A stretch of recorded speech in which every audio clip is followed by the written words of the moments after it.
If you're seeing the message, your connection is not private, or the errornet : error underscore cut underscore common underscore name underscore invalid, don't worry. In this video, I'll walk you through the easiest fixes step by step. This error usually happens when Chrome thinks the website certificate does not match the address you're trying to open, but in many cases, it's caused by a simple browser issue, a wrong website address, bad time settings, or a stale DNS cache. So stay with me, and by the end of this tutorial, you should be able to get back on the site safely. If this video helps, please hit the like button and subscribe for more quick tech fixes just like this. Let's jump right in. First, try the simplest solution: refresh the website. If the error is temporary, reloading the page can fix it instantly. In Google Chrome, press Ctrl and R on your keyboard or just press F5.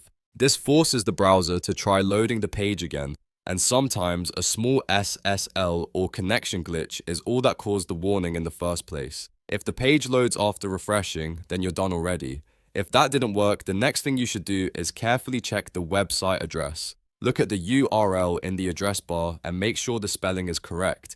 Even a tiny mistake in the domain name can cause a certificate mismatch error. Also, make sure you're using the proper HTTP version of the site, not an incorrect or outdated link. For example, if a site is supposed to be secure but the address is typed wrong, Chrome may think the certificate belongs to a different domain and block access. So take a moment to verify the URL before moving on. Now let's fix one of the most common causes of certificate errors: your date and time settings. If your computer clock is incorrect, Chrome may think the website certificate is expired or invalid, even when the site is perfectly fine. To fix this, go to the clock in the taskbar, right-click it, and choose Adjust Time and Date. In the settings window, turn on Set Time automatically. Then click Sync to make sure your device is using the correct current time. Once that's done, try opening the website again. In many cases, this one step solves the problem immediately.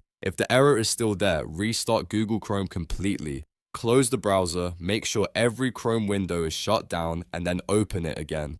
Restarting Chrome refreshes secure connections and clears out minor session issues that may be interfering with the website certificate check. After reopening, go back to the site and see if the warning disappears. Another very effective fix is clearing Chrome cache and cookies. Old or corrupted browser data can sometimes interfere with SSL certificates and cause this private connection warning.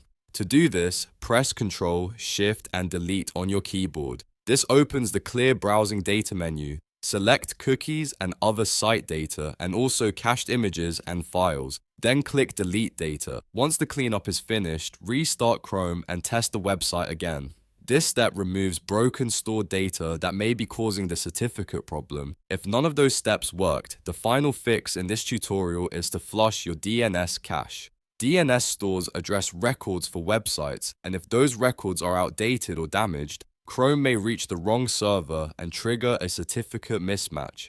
To flush DNS, press Windows and S on your keyboard, then search for Command Prompt. Right-click it and choose Run as Administrator. When the Command Prompt window opens, type ipconfig/flushdns and press Enter. You should see a message confirming that the DNS resolver cache was successfully flushed. After that, reopen Chrome and try the site one more time. At this point, one of these fixes should have solved the net : Err Cert common name invalid error. Start with the refresh, then check the URL, fix the time, restart Chrome, clear cache and cookies, and finally flush the DNS cache if needed. These are the safest and most effective steps for resolving this issue without making unnecessary changes to your computer. If this tutorial helped you out, please give the video a thumbs up and subscribe to the channel for more easy computer troubleshooting guides. Thank you for watching, and I'll see you in the next one.